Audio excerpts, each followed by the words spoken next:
and welcome to Fun Problems, the problems of fun. I'm AJ Brandon, and today I don't have Peter, but I do have Elan Lee. Some would say the even better version of Peter. I would like to know who is saying that. We gotta hunt them down immediately.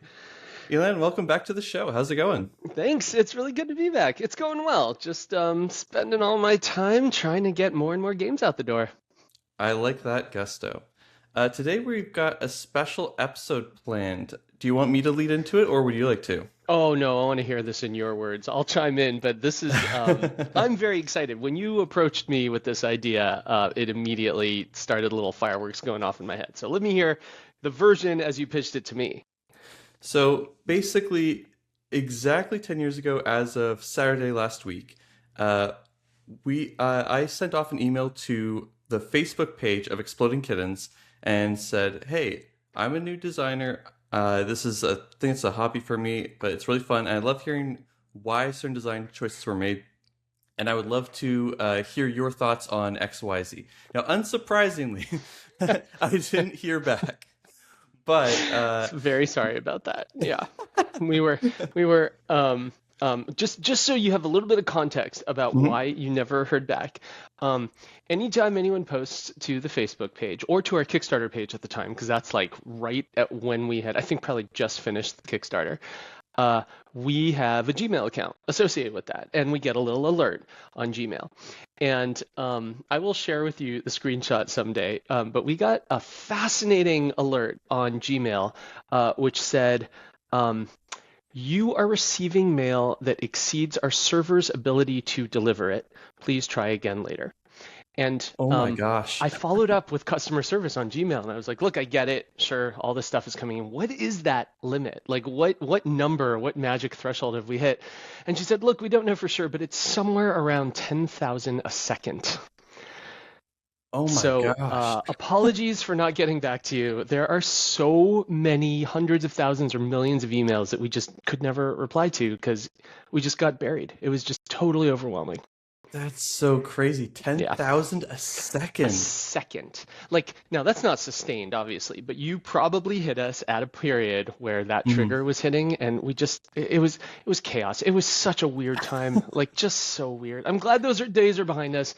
Now we have very manageable email inbox, and more importantly, you can contact me directly, so we get to do fun things like this. Yes, so this is an extremely self-indulgent episode, but I'm so excited because I've had so many little nagging questions, and I'm really excited to get to hear it right from the horse's mouth, so to speak. So I think the way I'm going to frame this is I'm going to try and flag when it's present day AJ asking a question versus 2016 AJ asking a question. But I'm going to try to not give myself any benefit of my today's knowledge back then. I'm also not going to read this verbatim because it's not really formatted for the episode, but I do have a lot of things I can pull from it. So first, though, I want to read you the opener. Hi there. Congrats on your hugely successful game. I'm not sure if this is the venue to use to speak to the designers of Exploding Kittens, so this is a bit of a shot in the dark. Anyways, I'm a hobby board game and card game designer. I love that I differentiate. You can always tell a rookie designer when they say board and card. Designer, and one of my favorite things to do is to tweak games I like and turn them into games that I love. With that in mind, I made some small changes to Exploding Kittens that I think improve the game overall. Now, later I do clarify for me that a lot of these things are like to my taste. But anyway, Let's hear it. Well, I think I'm gonna save all the things that I changed, and we'll see if we feel like going to them, because I don't want to take up more of this time being even more self-indulgent. All right, I want to all focus right, on the fair things enough. that I had. Fair enough. The first question that I had was for the attack cards. So the attack cards in the game are the next person in turn order is going to take 2 turns, and you skip the draw step of your turn.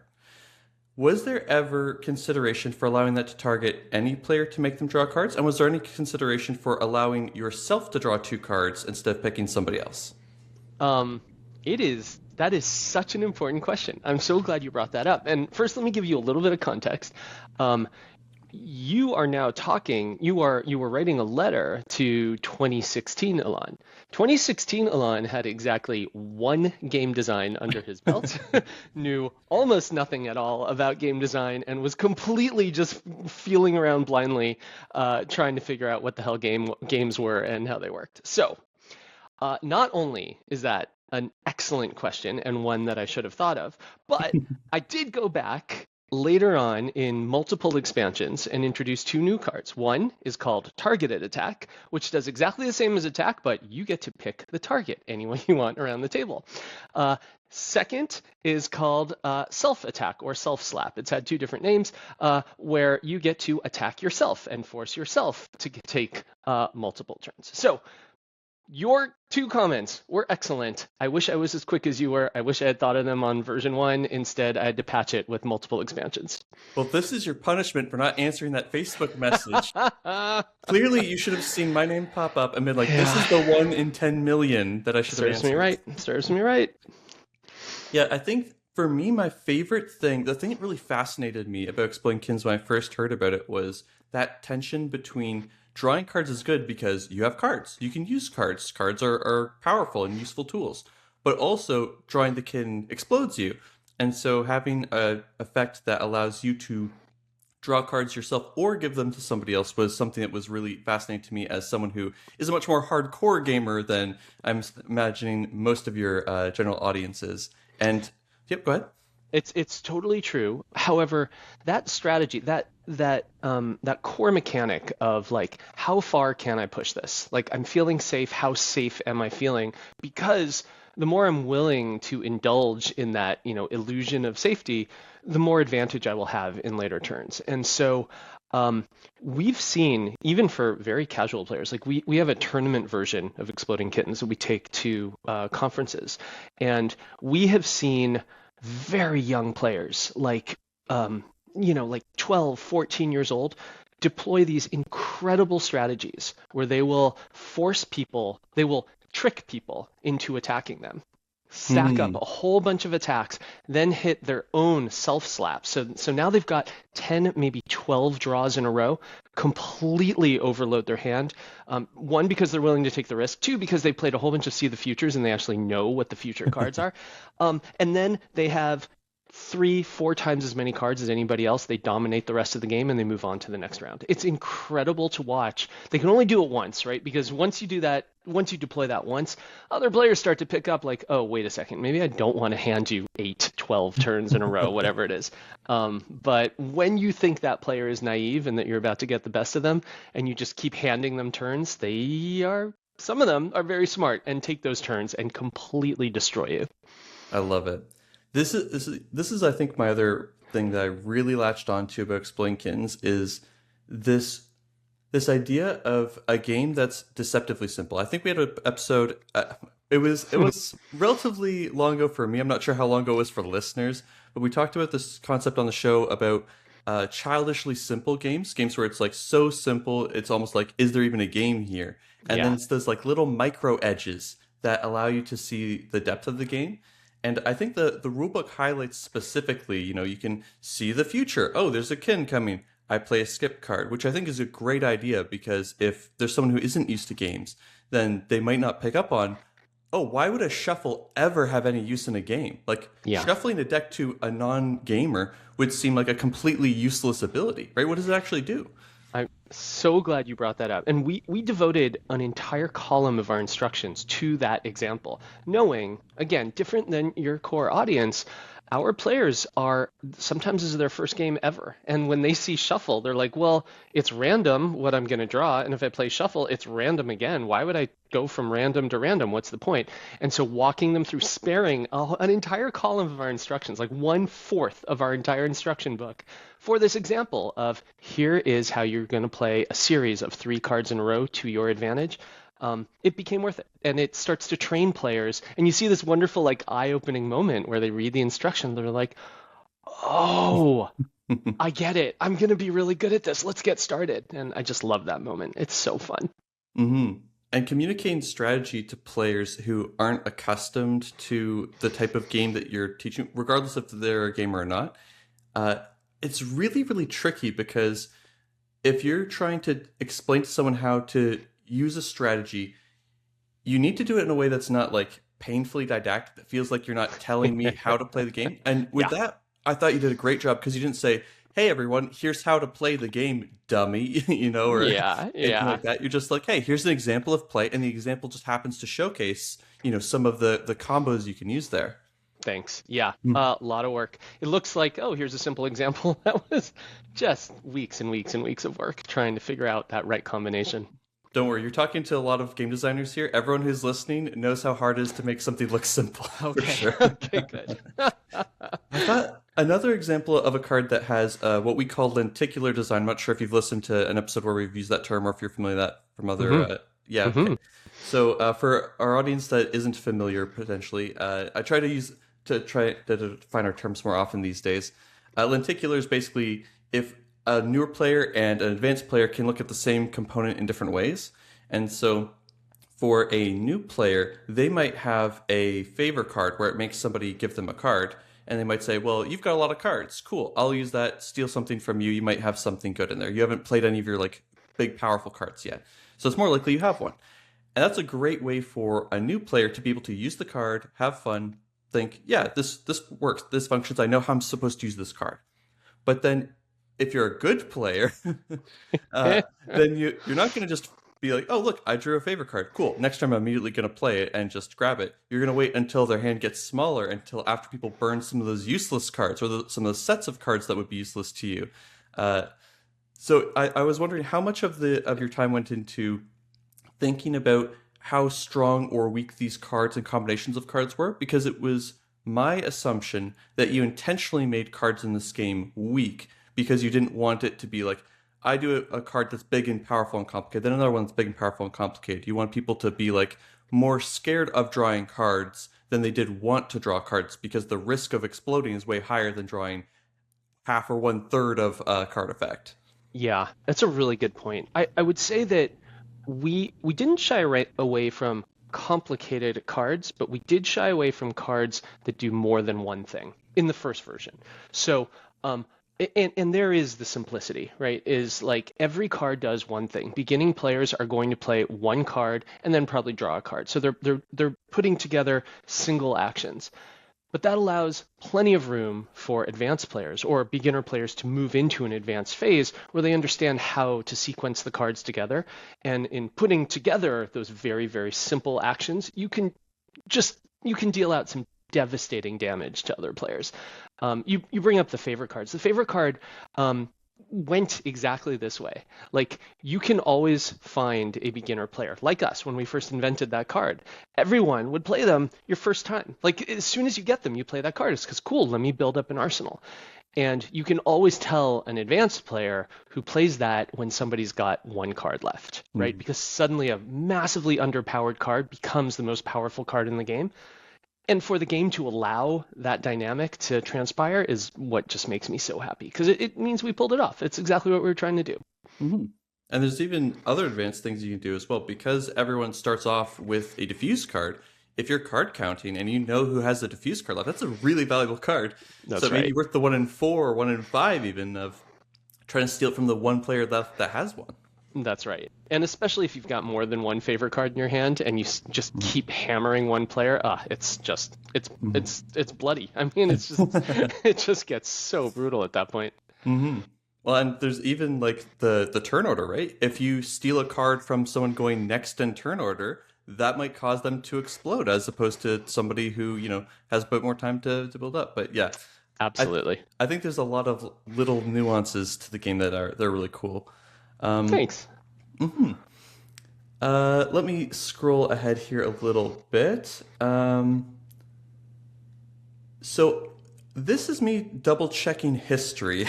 Hmm. uh, Peter at one point told me that these cat cards always had the rules text on them. Now, I was pretty sure he was wrong, but It's I am wrong. more. Yeah, And I double checked the Kickstarter page I in know. I preparation for know. this. He's Uh, giving me more credit than I deserve. You know what? When you set up a rule for a game and you say, like, hey, don't worry about studying rule books and instructions, just read a card to see what it does. If that's the rule, the basic rule of your game, you know what you really ought to do? Put the damn rules of each card on the card. We did that for some reason, except for cat cards. And I have no idea why. It's such a boneheaded move. There's no advantage to it. We just didn't put the instructions on any of the cat cards. And it's only in like our fourth or fifth reprint that we finally realized, like, what the hell were we thinking here? And so we started doing it. And now it's actually pretty hard to find a version without that. I think if you find a version without those text on the cards, it's probably a pretty rare collector's item at this point. But it's all because I'm an idiot and I wasn't thinking through. Well, fair enough. We're all young designers once. And it would be especially rare to find a copy of that that has nice, pristine cards that aren't scuffed, eh? Oh, the cards. Oh, You want to talk about that? I know we talked about that off air, but if we're doing the Exploding Kittens episode, this will be the tell-all, like all of our terrible little missteps and mistakes. Yeah, so let's talk about a phrase called full bleed. This was a term I had never heard before. And so when we did Exploding Kittens, we designed the back of the cards in what's called full bleed, meaning the ink goes edge to edge, all the way to the edge of the cards. We just picked the same red as we use for our logo, as we use for our box. So the back of the cards are red, Exploding Kittens logo in the middle. The problem with full bleed cards, well, let me first say, you have almost never seen full bleed cards. You have occasionally, but mostly you haven't, and I'll talk about the exceptions in a moment. The reason you have never seen full bleed cards is because the edges of the cards take the most damage during regular gameplay. They chip, they fold, they get little tiny indentations in them. That is no big deal if the edge of the card is the same color as the core of the card. Most cores are white, and so most decks of cards have a white border around the front and around the back. Look, take out your set of bicycle cards, any poker deck, and you'll see front and back, white border right there. They don't go full bleed because you don't want those cards to take that damage and scuff and become obvious what the card is without having to turn it over, right? In a poker game, that would destroy the whole game. That would also destroy the whole game in Exploding Kittens. So Exploding Kittens should definitely not do full bleed on their cards, except that we printed almost 6 million copies of that game before realizing that mistake. And so decks got trashed. I mean, like just shuffling the deck the very first time, you will see little tiny chips of ink come off of those cards. And if they were not full bleed, if there was a white border, that would be completely invisible. That happens to all cards. You would not see it, except in our stupid deck, you see it because we were idiots. So we had to go to China. We had to spend weeks there working with the plants, trying to figure out, like, what do we do about this? At one point, we spent a whole month printing up different card backs, like cards with a white border around them. But then, of course, those are not compatible with our expansion packs, and everyone lost their minds because now we're selling two different products, but we're expecting you to shuffle them together. Oh, it's awful, awful, awful, awful. So we had to go back to our stupid full bleed mistake because there were enough cards out there that we had to commit to it. I hated every second of it. We had to spend, I don't know, at least a few $100,000 figuring out, like, how do we repair this? How do we upgrade the card quality? How do we use a core that's at least a similar color to the ink? How do we make sure that the ink always stays at the correct temperature when it's being printed, because that reduces the likelihood of it chipping? Like, we had to work with very specific Pantone licenses to make sure that our one card back could match every back that we print after that. If you look at early versions of Exploding Kittens and you look at one deck versus another, you'll see differences in the card backs. Today, we have corrected that problem. But, you know, even 5 years ago, we had no idea what we were doing. And we had all these cards just flooding the market that were chipping, that had color mismatch. It was just the problems you run into your very first game out the door because there's no instruction manual for this stuff. It's staggering. And we made every single mistake imaginable. This is, by the way, exactly why I tell people not to run their own Kickstarters, because you can do it, go ahead, but you're not doing one job, you're doing 10 jobs, and every one of those ones can run into those mistakes for sure. Yeah. We have done, let's call it 100 games since then. Go through them. Go look. If you can find one full bleed card, I will give you $1 million. Whoa, I like that. Yeah, I'm 100% willing to stand by that because we do not make that mistake anymore. Love it. I'm gonna be looking for some sort of like legal card or something that's like, oh, Yeah. buy our other games, like a promo card or something. That'd be great. So for the going back to the cat cards that have the text on them, they do say the rules that it can't be played on its own and it can't be played as a pair. But I noticed that it still doesn't have the rules text of the playing three of a kind. What was the Yeah. thought process behind that? So a lot of the edge conditions of cards, different ways to play them, the ways that those cards combine with others are omitted from the card text. And it's largely because we don't want you to spend a lot of time reading the card. The play pattern that we were hoping for, that I think we finally achieved, is you look at a card, it tells you just enough to play it or ask a question. You then go to the field guide, which has a much longer version of how that card is played, all of the edge cases, how it combines with other cards. You read that once, you remember it, and then for your next 100 games, all you need is that little reminder text on the card, and you'll never even have to reference the field guide again. To me, that pattern was better than putting 2 paragraphs of text on a single card. Right. Yep. I hear you on that. I in my game design brain, I'm immediately like, all right, how could I solve that? But I'm going to try and shoo that thought away. Yeah, I appreciate it. There There are undoubtedly smarter solves. That is the one that the rookie game designer came up with 10 years ago. One more thing on the cat cards. This is going to be a deep dive in case all our listeners weren't figuring that out by this point. For the cat cards, is the number of different types of cat cards more about the number of different pieces of art that you wanted to get on there from the oatmeal than the number of different combinations you wanted? Or was that like also a very deliberate thing in terms of you only wanted to have like the 3 of each and it's like a really special moment when you get 3 cards? Yeah, we experimented. That was something that we did balance. Now, I don't know if it's accurate to say we balanced it correctly, but we did play around with more cat cards. We played around with fewer cat cards. And this number, I'm going to look at my cheat sheet behind me. This is the first print run of Exploding Kittens. There are 1, 2, 3, 4, 5 different kinds of cat cards in the first print run.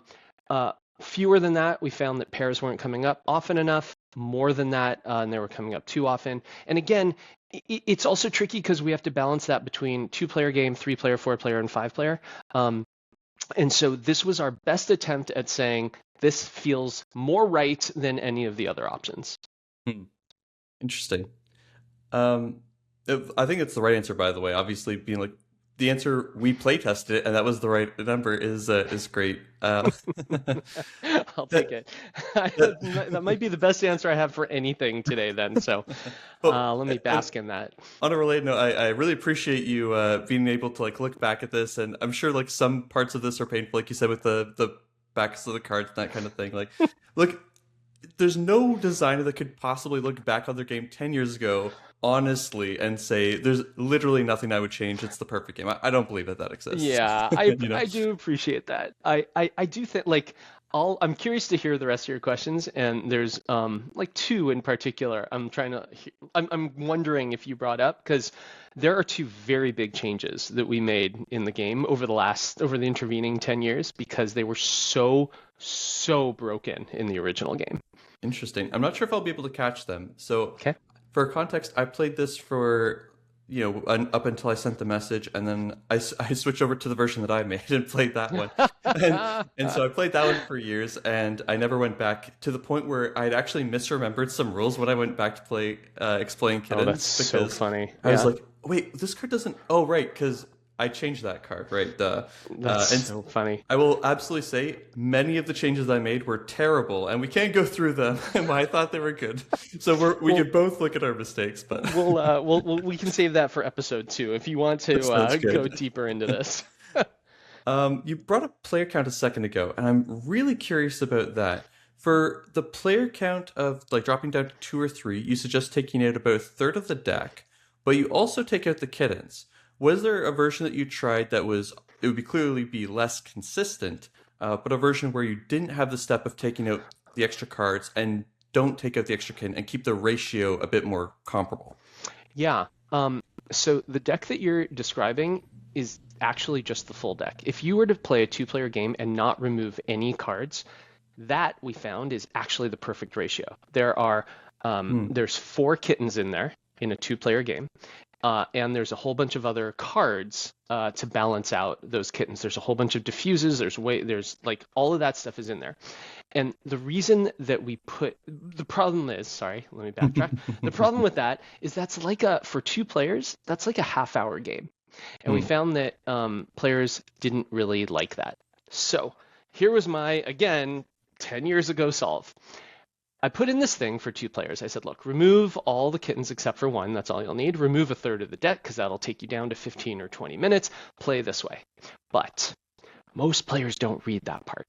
All they do is they just take the full deck and they start playing immediately, which takes you right to the optimal deck, which is kind of where I wanted you to be anyway. And so I figured, look, if you read the instructions, you're going to get a 15-minute game. If you don't read the instructions, you're going to get let's call it a 30-minute game. Anywhere in between is fine with me, so I'm just going to leave it up to you to see what happens. Now, that's a terrible solve. I hate that. 10 years ago, I thought that was a very clever solve. Today, I would be very explicit about like, look, here's how to build the deck for your player count, optimized for that player count. I just didn't think of it then. Yep, fair enough. I mean, who knew that 10 years of designing games would teach you a couple tricks, you know? Yeah, just one or two, yeah. Let me see. What's my next one?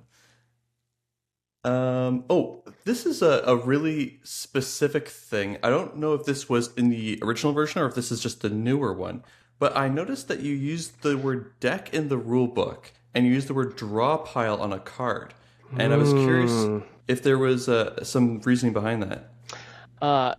Wow, I'm amazed you caught that. I'm going to add on to that. We also interchangeably used die and explode. If you buy an Exploding Kittens deck today, all of those mistakes have been corrected. We only use draw pile because deck is not a term that should be in there. Unless we wanted it to be, but we chose draw pile. There's a draw pile and a discard pile, and we use those throughout. And we use the term, now we're very clear, explode means you drew an exploding kitten. Die means you were not able to diffuse it. And we use them exactly that way. And making that change, very subtle. I'm amazed you noticed that because nobody in the world would notice these things. I will say, though, I monitor our customer service lines very, very closely, looking for problems in the rules and confusion and ambiguity. All of the issues around where do cards go, where do I take them from, where do I put them, how do I use them, they have all disappeared since we made that change. Nice. That's great. For the setup of the game, there's a lot of steps. There's technically speaking 6 steps, but there's a 7th and 8th one hidden, which is the removing exploding kittens based on player count and shrinking the deck. Yeah. And arguably some of those steps could be like taken out and the game would be okay. Is this something where, again, it's vestigial from the original version of it? Or is this something where you actually think that each of those steps is quite important? So you are referring, I think, the extra steps, I think, are removing the cards that are not absolutely necessary to play. Like the extra kittens, you could leave those in and the game would still function. The extra diffuses, you could leave those in and the game would still function. But we spend entire steps going through the deck and removing those cards. Is that more or less what you're pointing at? And just for context, like the reason why I'm asking is specifically because Exploding Kittens is such a simple to get into game. Having and for me personally as a player, I always go back to this moment when I was first playing Pandemic, which has like the most complicated deck setup you could get for at least a casual audience, where it's first you take the deck, then you remove these 8 cards, then you create 5 equal piles, then you put 1 card into each pile, then you shuffle each pile, then you stack each one on top. And that's my litmus test for this game's setup is too complicated. And obviously Exploding Kittens isn't quite that bad. But for me, it does stand out as something where if I'm making a game this elegant and this simple, then I want to make sure that there's not going to be any points of friction for new players. And that's a point of friction that I would have been concerned about. So I'll tell you the decision I made, and then I'd love to hear your opinion on whether or not it was the right decision. Those choices, we chose to complicate setup in exchange for a more dramatic end game. What I mean specifically is when you're down to 2 players and there's 1 card left in the game, to build up to that moment is very tense. Or let me alter that a little bit. There's two cards left in the game. You know, one's a kitten and one is not. To get there is very tense. It's very exciting. Everyone's sweating. Everyone's shouting. Are you going to draw? Are you not going to draw? What are you going to do? If instead there were two players left and there are 5 cards and you know that 4 of them are kittens, it's less tense. Like for a 7-year-old player, an 8-year-old player to do that math, to figure that out is much more complicated and less stressful than, oh my God, there's 2 cards, it's 50-50, what do I do? And so we made the choice to give you a little bit more of a headache on setup in order to build to that spectacular ending instead of vice versa. That is an excellent answer. In terms of whether or not it's correct, I think Mark Rosewater has been famously asked many, many times, the head designer of Magic the Gathering, for those of you who might not know, what would you change if you could go back and change Magic the Gathering from like day one? And his answer is, there are things that I think like I today would consider improvements, but the answer, if I could change them, and would I? The answer is no. Magic is the biggest, most successful game ever. I would not change a single thing. And I think the proof is sort of in the pudding here. I think Exploding Kit, if you have a game that has the oatmeal, that's the hook, right? That was the original hook that got people to check out the Kickstarter to back it. Yeah. But so in terms of getting people in the door, you did that. In order for a game to continue to sell millions and millions of copies and be a global mega hit, it has to have staying power. It's not going to continue being super popular just because of that original hook. It's gonna need to have some legs. And I think that your answer there just explains part of what gives it legs, right? Those exciting final moments, those are huge. And I think you're very correct in identifying that it's harder for a lot of like casual gamers to be able to parse the board state in a more complex situation like that with more kittens in there. I think that's great. In terms of whether it's not worth the setup or not, again, I'm going to say it must have been, but I would have definitely been looking at it with a fine tooth comb for whether or not I could have shortened it in some way or another. But I think it's an awesome answer. Yeah, fair enough. Fair enough. Yeah, all right, I'll stick with it then. Let's leave that. For the rule book, there's this framing of you can either play or you can pass. And I found that very interesting. I imagine that you've tried versions of the rule book that said like play any number of cards or play as many cards as you want or something like that. And having the two separate options solidified was better. I love this question. God, you've just this is so much fun. Okay, I haven't thought about this stuff in years, but yeah, we spent days on this. So the original rules said, I'm gonna misquote it, but this will be close. It said, play as many or as few cards as you'd like, and then in parentheses it said 0 is a number 2. And then draw a card to end your turn, right? So that was me trying to be cute, trying to say like, look, as many or as few it means 0. Like you can just draw 0 and then draw a card to end your turn. And we watched, dozens and dozens of playtests where players drew a card every single time, even if they didn't want to. Even if they knew the top card was an Exploding Kitten, they would say, well, I have to draw. Excuse me, I said that exactly wrong. They would play one card and then draw. Even if they knew, all I have is diffuse and I don't need to play a diffuse, I'm going to play it because I have to play a card before I draw. And eventually, I tried so many different ways to solve that, to say like, you can play no cards. It's totally fine. And eventually the solve I came up with, which solved the problem, was introducing a new term.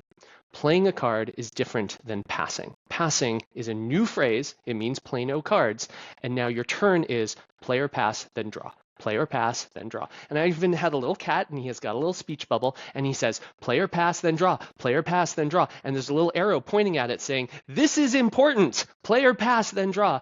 And finally, that started to sink in, and players realized the optionality they had on their turns. That's so interesting.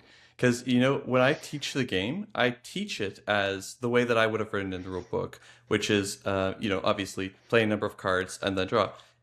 And guess what? I run into that exact same problem. So I'm going to have to change the way I teach it. Yeah.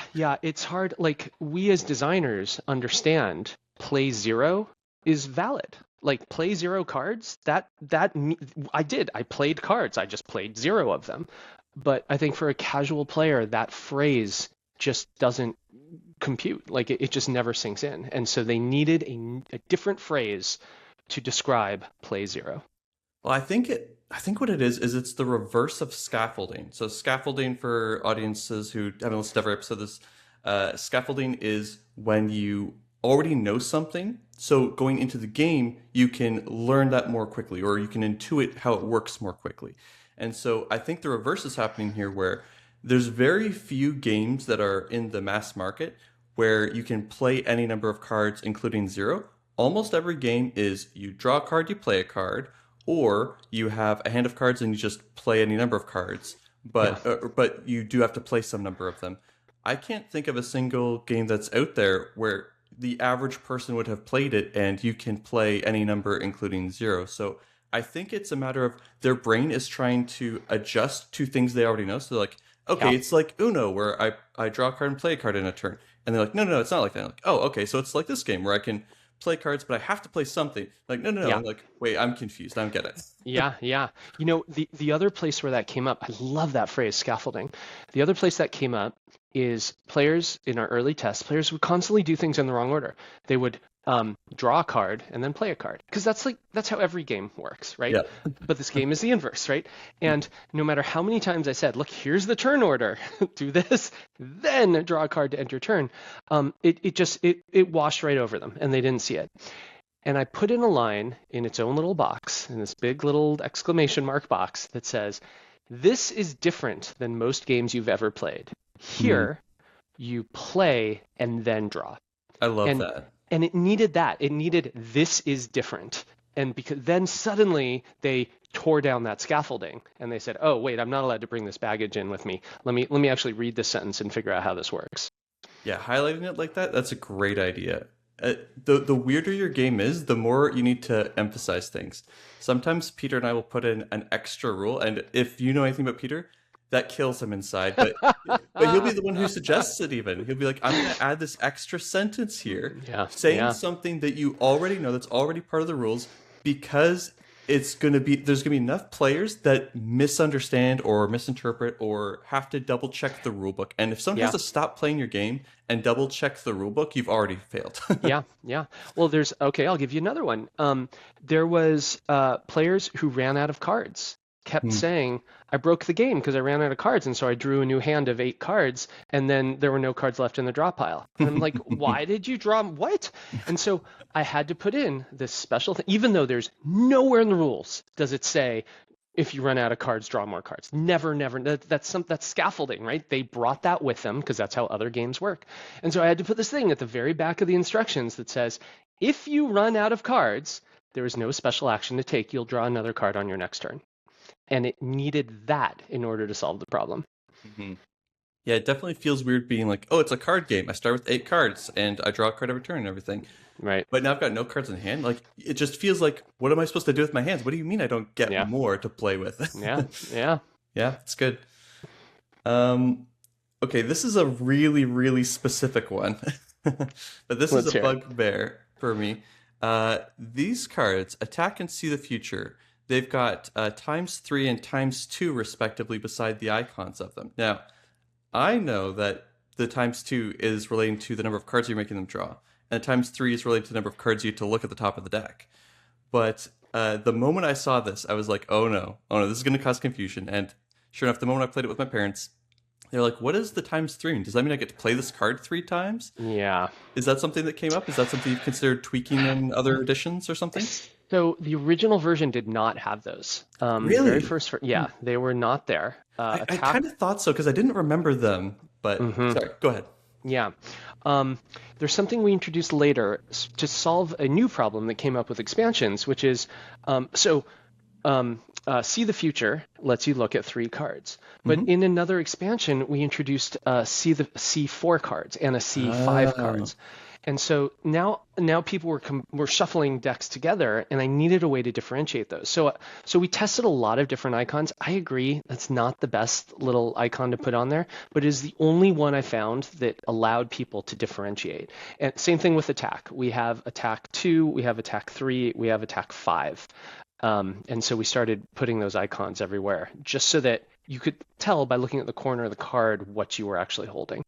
that makes so much sense. I was very confused because you clearly have like a whole icon there. It doesn't need anything else, but I figured there had to be some sort of reason. This is why, by the way, I'm so excited that you're here to answer all these questions because I I'm just love nerding this. out over it. All right. I'm going to tell you something that nobody in the whole world knows yet. Oh boy. Yeah, we're going to break the news right here. I would love to get your opinion on this. And it's too late to change it. So I'll hear your opinion, but it's not actually going to matter. Okay, here it is. We are about to release 2 new expansions to Exploding Kittens. Nobody knows that, but they're very cool. They're very, very cool. And I'm introducing a new icon just into the basic game mechanics, which is a non-nopeable icon. And the idea is Exploding Kittens and Diffuse cards are non-nopeable. Every other card in the whole game, including a nope card, is nopeable. But those 2 cards are not, because if you were to nope those, they would actually break the game. And so we are introducing a little nope with a slash through it icon that we're putting on the Exploding Kitten and on Diffuse cards from now on. Like the little 2x you see, there's this new little you can't nope this. Is that overkill? Is this a No, terrible? no, Okay. that is. I am 110% on board with that. I Okay. cannot emphasize how on board with that I am. Okay. Well, you'll see that starting this year, 2026. We're going to release those 2 new expansions, and every reprint of every version of Exploding Kittens will now include those icons. I am a huge fan of that, especially because the nope cards themselves don't say explicitly that they can't nope either of those ones. Yeah. I'm very, very on board with that. I think that's a great Okay. idea. Okay. Great. Well, you heard it here first. Yeah, it's awesome. We got the scoop. Yeah. Hopefully, it's okay that this is probably going to release next week. That's all right. It's too late now. It's been recorded. There we go. Sounds good. This is another really, really specific thing. You've got different colors of backgrounds on the cards, and to make the text pop, you've got different colors of text. Was there a consideration of changing that at some point so that all the text is consistent? It was such a mistake. That was so dumb. You know what? You know why else that was a mistake? Because you run out of colors. Like, we're doing these 2 new expansions right now. I'm introducing 12 new cards per deck. So I got 24 brand new action cards that nobody's ever seen before. And I don't have any colors left. Like, it was such a stupid idea. Yes, we should have been 100% consistent. Yes, we should have been 100% consistent with the borders, with the text. We should have just differentiated with the stupid icons. And I just thought, hey, there's, what is it, let's say there's 12 action cards in the original Exploding Kittens. I can come up with 12 colors. That's all we'll ever need. Problem solved. That was just so dumb. Well, I get you're a victim of your own success. Who would have thought at that point in time, oh no, I need to make sure that I've got hundreds of different colors for all these future expansions and things. It's The just, new one, it's so dumb. The new one has some have gradients now, some have alternating colors in a ribbon pattern. We're trying all this stupid stuff to put a gigantic band-aid over my bad decision a decade ago. what about categories? I'm shifting to designer mode again. No. No, that makes a lot of sense.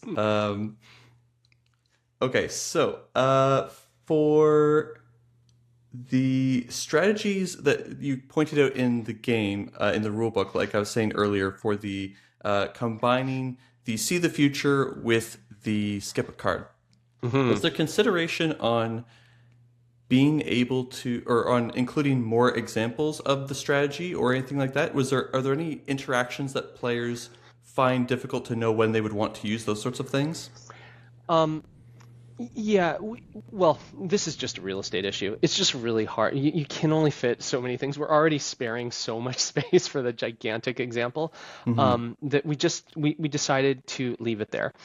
The one place where I started to, especially in later versions, where I started to squeeze in new examples is in the field guide itself. So, Right. for example, if you look at there's an alter the future card, right? So not only do you get to see the next three cards, but you get to put them back in any order you'd like. We now have this little guy that we call the Tool Buddy. He's just this little dude with a speech bubble, and he appears now in that field guide, and he says, "This card is useful when you know an exploding kitten is coming, right?" Mm. Or same thing for skip, like if somebody has attacked you, a skip will end one of your turn, but you'll still have one turn left, right? Like this little guy is telling you little, not quite strategies, but little tiny bits and pieces that are going to help you play those cards more effectively. And now suddenly, instead of a whole column, I can do it in like one sentence in the most applicable place. Mhm.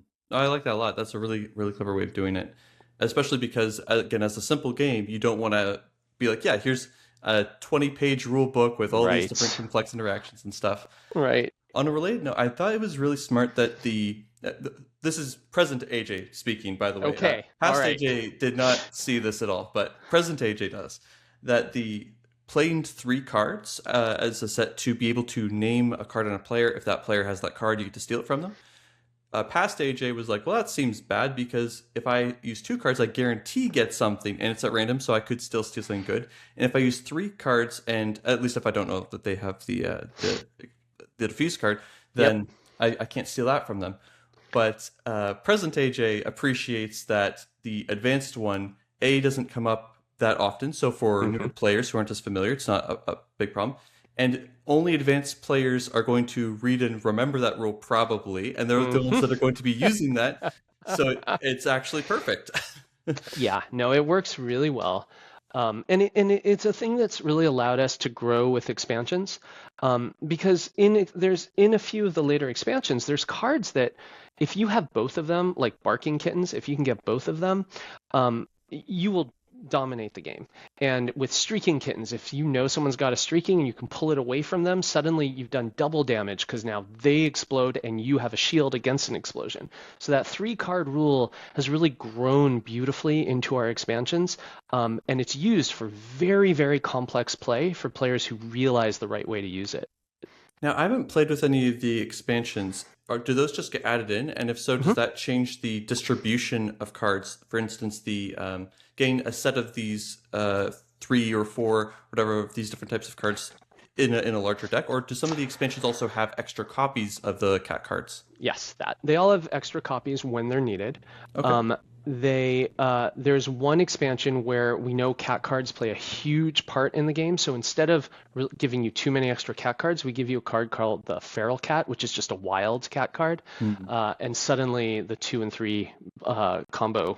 the 2 and 3 card combinations come up all the time because we're now seeding it with this wild card. Yep, that makes a lot of sense. I like that. Let me see here. So I'm picking through. I've got a lot of things here. Oh, I need Yeah, to read you something that just caught my eye. It was a long Facebook message. yeah. This goes back to something we said earlier. This isn't a question. This is just me embarrassing myself. It's fair is fair. I removed the favor cards because I thought they weren't particularly interesting. I see that comment a lot. There's a lot of people posting on Reddit about the cards that they remove because they don't like them. And I'm like, more power to you. Oh Play yeah. the game however you want. But if you give those cards a chance, they are in there for a very particular reason. Hmm. I'm not convinced you've discovered it yet. Yes, which is I think such a delight. I think a lot of the times when you see someone play a card like way later in the game, and then you're like, wait, why did you play a favor there? Did you Hmm. just draw it? And like, no, I've been holding on to this for 20 turns. What? Like Yeah. those are moments where you see the game that you've been playing for a long time, and you get to level up and develop that mastery, right? Yeah. It's And so good. it's super interesting too because I find that this happens with all gamers of all types, no matter how advanced, no matter what complexity of games you normally play.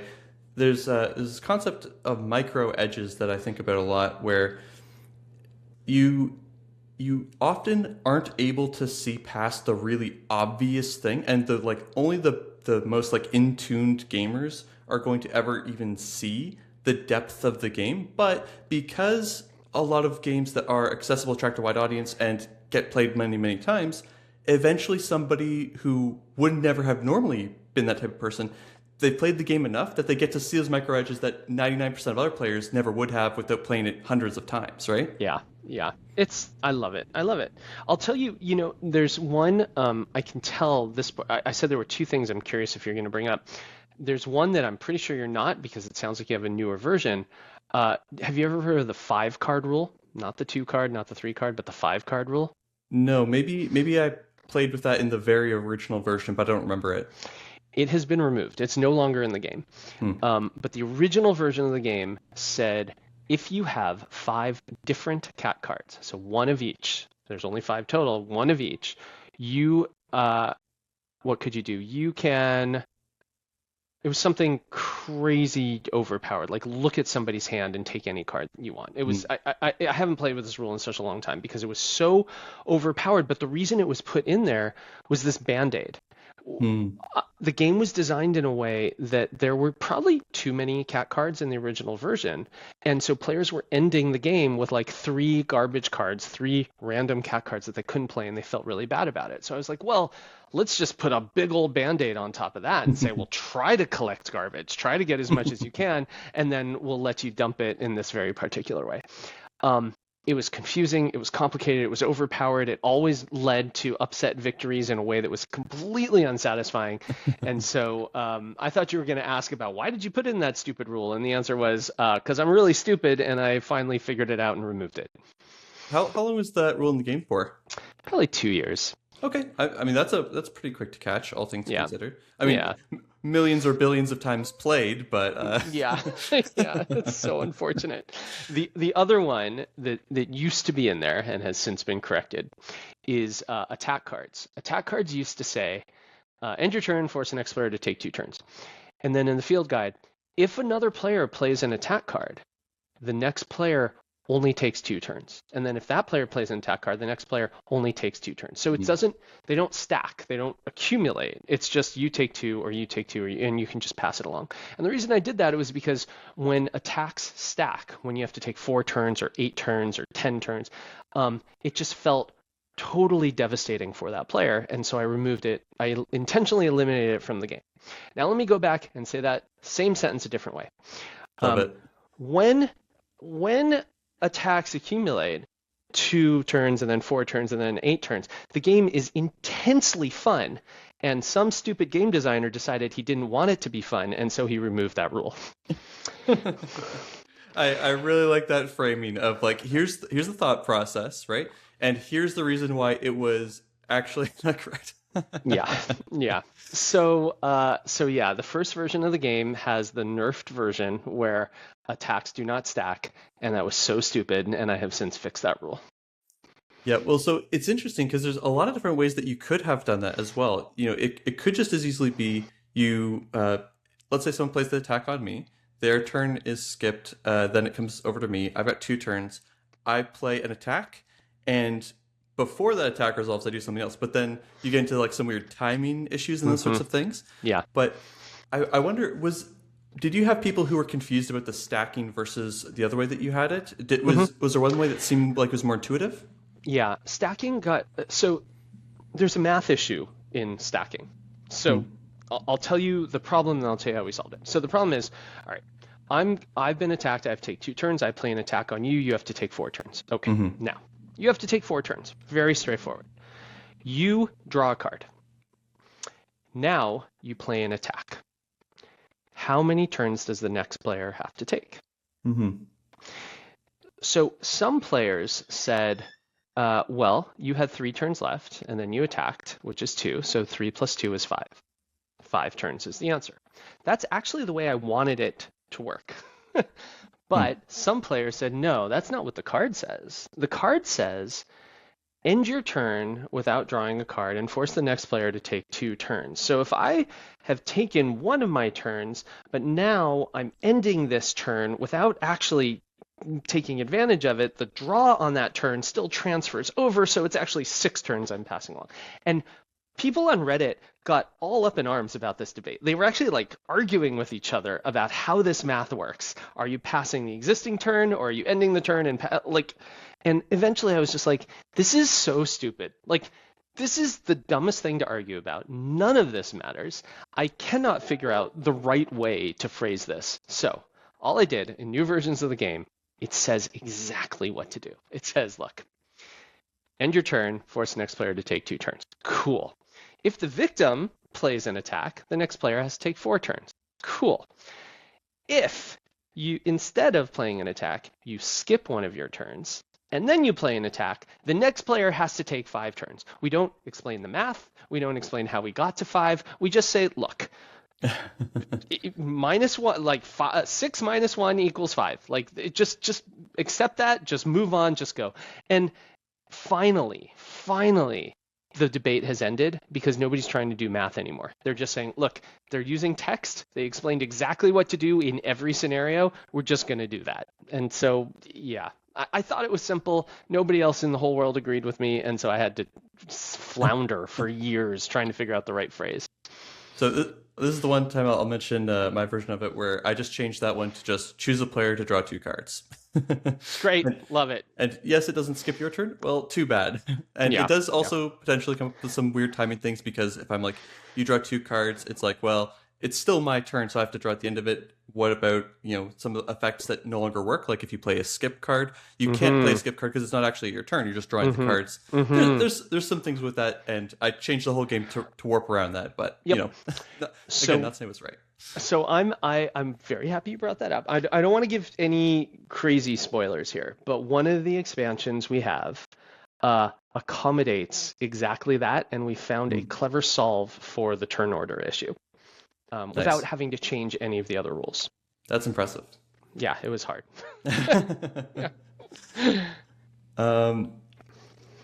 You've described the game on the Kickstarter originally as Russian roulette, and I thought that was a very evocative phrase, and I think it really...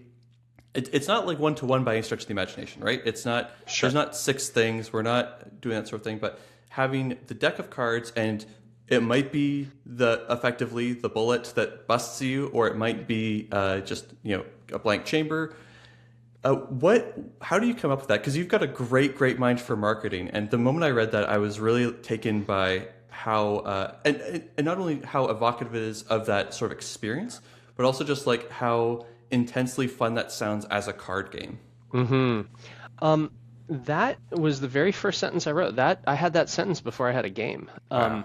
Yeah, I was with a buddy of mine, Shane Small, and we were talking about the Russian roulette scene from, I think, Deer Hunter, and just how crazy that game is. The fact that anybody has ever played that game, it's not only is it suicidal, but it increases in tension as the game goes on, right? And so we just I in particular just became so fascinated with that increasing tension mechanic. And then the next question was, well, can we do that with a deck of cards, and what would it take? And the whole game rolled out of that. Okay, now we're getting to the origins of it, and I'm veering off course here, but I'm too interested. So the origin of this game, you had that title before you had the game, and then how did I don't want to go into like the whole backstory of Exploding Kittens and every single step along the way, because I feel like that'd be a whole episode on its own. Yeah. But can I get the short version of like how you got connected with the other people who were involved with this game originally? Oh, and sure. Like what the early design process looked like for that? Yeah. Yeah, you're gonna hate this answer. All right, so I was the chief design officer for the Xbox, and worked at Microsoft, loved it, made all these great video games, but eventually I was like, I think I need a change. I think I need to go do something else. So I resigned from that job, and I had a buddy who rented an Airbnb in Hawaii. and he said, "Everybody, come over to Hawaii. Let's all hang out. We're all gonna just, do nothing for a week." And so I showed up, and I, newly resigned from Microsoft, wondering what the hell am I gonna do with my life. And this other guy named Matt shows up, and I immediately fanboy out because it's Matt Inman, who's the creator of the oatmeal, and he said, "Hey, I heard you have this like card game and you're thinking about it, and can we play?" And I said, "No, we can't play. We're going to go scuba diving and kayaking, and we're going to go do all the fun stuff outside. We're in Hawaii. We're not going to sit inside and play this card game." And he said, "Let's just play it for like 10 minutes. Just show me. I've heard good things about it. I want to see this thing." And it is true. I had this prototype in my backpack. I had already shown it to a few friends as I was toying around with this Russian roulette concept. And he said, "Please, please, please, let's just play it." And so we played it. And when we were done, he said, "Let's play again." And we played again. And anyway, those 20 minutes turned into like 4 hours of us just playing it and talking about the cards and making a few changes and playing again and again and again. And at the end of that period, he said, "Well, what's this game called?" And I said, "It's called Bomb Squad." Because there's a scary bomb in the deck, and you're trying to defuse the bomb. And he said, "Okay, well, I've got two things for you. One, can I join your team? And two, can we please change the name away from Bomb Squad?" And I said, "Well, the answer, look, if Matthew Inman of the Oatmeal ever asks you, 'Can I join your team?' the answer to that question is yes, hell yes, of course, yes, join my team." And then I asked, "Well, why do you want to change the name?" And he said, "Well, it's so obvious. Like, of course you're scared of a bomb. Bombs are scary. They kill you. Everyone's scared of a bomb. It's called Bomb Squad." And because it's so obvious, it's kind of like, who cares? Instead, what if the thing you were scared of the most in this game was a cute, adorable, fuzzy little kitten, and we'll call the game Exploding Kittens instead? And that was it, literally on the spot. And that is how the game was born. We left Hawaii. I worked on a few more revisions to the game design. Matt drew all the cards, in about 2 weeks. And probably 10 days after that, we launched the Kickstarter. That's amazing. Yeah. That fast, huh? It was so fast. I would say, like, just to be generous about it, all in, probably 5 weeks total from the day I met him to launching the Kickstarter. You hear that, folks? It only takes 5 years, Yeah. 5 weeks to make a mega hit. You too can do it. Yeah, everything just lined up. It was just right place, right people, right time. Just everything was perfect about that. That's awesome. I'll figure that. That is about all of the questions that I had prepped. So there's one question I think I haven't asked that you were wondering if I would ask. Let's hear it. Oh no, we covered them. One was okay. the five card rule, and the other was attacks stacking. Okay. Yeah. There was the attack stacking was the second one. Yep. So we covered both of those. The game still has its ugly little warts in there. I think the very first version, the one that went out on Kickstarter, like 700,000 copies, has a typo in it. Like, there's just such stupid mistakes we made early on. But the latest printing, I believe, is version 24 or 23. It's just to show you, like, we make changes. Like, every single year we will do multiple revisions of that game because we found a better way, we found a better phrase, we found a better picture, we found a better example in the instructions. It's this living, breathing thing because not only did we make a ton of mistakes, but we'll never catch all of them. So we want to stay open to fixing and fixing and fixing. Well, that's on the one hand very wonderful to hear. I really love hearing publishers and designers that are super passionate about their games and want to always have like the best possible version and don't accept mediocrity or it's good enough. It's good enough just kills me inside. But on the other hand, as someone who I would describe myself as a recovering perfectionist, I'm trying my best, being like, oh no, it doesn't stop at publication. You can still change things in the next edition. Oh, that's my work's never done. Yeah, I think giving yourself a little bit of permission to be a perfectionist, as long as you know how to turn it off when you need to, I think it's a healthy thing. Yeah, that's the trick for sure. Is there anything else that you would like to talk about? Any other quirks about the original version? Any changes that you've made, or any like fun design stories that you think are worth sharing? I think you asked such incredibly good questions, and Thank we you. were supposed to talk for like 20 minutes, and it's been an hour, so Sorry. I'm not gonna hold us up any longer than that. If I'll tell you what, if there's more questions that come up, or if anybody listening has any particular stories they want to hear or questions they have, I am so happy to jump on again and go through the next list. Awesome. Do you have 30 seconds for a quick fun question at the I end? do. Let's do it. All right. My fun question is, who is the person that you are the biggest fan of? So you as Oh, a fan, who's the person that you're like, oh, this person, mega oh fan of them? yeah, yeah. So it's this guy named Jordan Weissman. Jordan Weissman is the creator of God, like just everything of BattleTech, Crimson Skies, WizKids, the list, like basically any IP that you've ever been a huge fan of. If you go back and trace the origins of it, it is usually based on a concept that Jordan Weissman came up with. Hmm. And when I first got to Microsoft, they hired me out of college. I was like, 20, 21, and they hired me as a program manager, a producer in the games department. They're like, oh, we're starting this new thing. It's called the Xbox. You're a producer. Try to figure out how to make games. And my boss was Jordan Weissman, and he looked at me after like a month of working with me. He said, "You might be the worst producer I've ever met, but, but you might be a halfway decent designer. So we're going to switch you over, and I would like you to work on designing games instead of trying to figure out budget and schedule." And I spent the next 6 years working with him. Well, I should say 6 years working formally with him. Then we broke off from Microsoft. We started 4 companies together. We like just bigger and bigger and bigger and building everything imaginable, including with him inventing the genre alternate reality game. And we built, I think, the first 12 of those You ever. invented that? Yeah, yeah.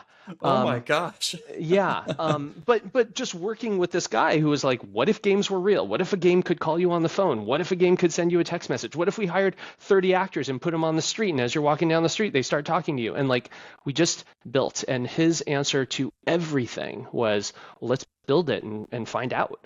And it was world changing and life changing. And he continues to be one of my closest friends in the world and the guy I look up to. Like every time I think about a lesson that I've learned, I inevitably can trace it back to Jordan Weissman in some way. That is incredible. Man, every time I talk to you, you get cooler and cooler. And I'm like, man, all these amazing things you've done, all these cool stories. If you ever want to talk about alternate reality games and like the early days, like what the first few were like, that's a fun topic for another time. Yes, I honestly will 100% begin you back on for that for a bonus episode at some point. But for now, I will give you my answer to the fan and to what I'm the biggest fan of, and then Yes, move on. please. I think the individual that I'm the biggest fan of is Nicoletta Baldari. I'm hoping I pronounced that correctly. I was just googling it to make sure I did my best. But she's an artist. She does a lot of different things for Disney and for some card games and stuff like that. And all of her work is just dazzling. Every single time I see one of her pieces, it's just jaw dropping. Someday I'll have a Wow. game with her art in it. I don't know how long it'll take me, but that's one of my big goals at this point. Incredible. Well, that's the sort of thing you should put a link in the show notes because I want to check this out as well. Definitely will. But I know we went really long, so sorry to keep you, and thanks so much for jumping on. I really appreciate your time, and this was super, super fun. Thanks, AJ. This was great. All right. And how do we end this podcast, AJ? Let's figure out how I do this once Peter's off the podcast. How are you going to do this? I know this is built as a two-man show, and you got one man. Do you ask me? Do I ask you? This is confusing. Elan, do you have a question for me? Sure. How do we end this podcast? By saying goodbye, everyone.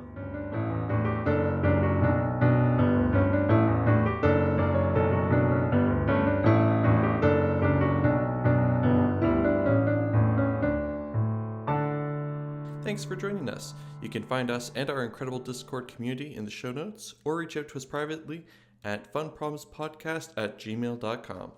We'd love to hear from you. If you enjoyed the podcast, please tell a friend.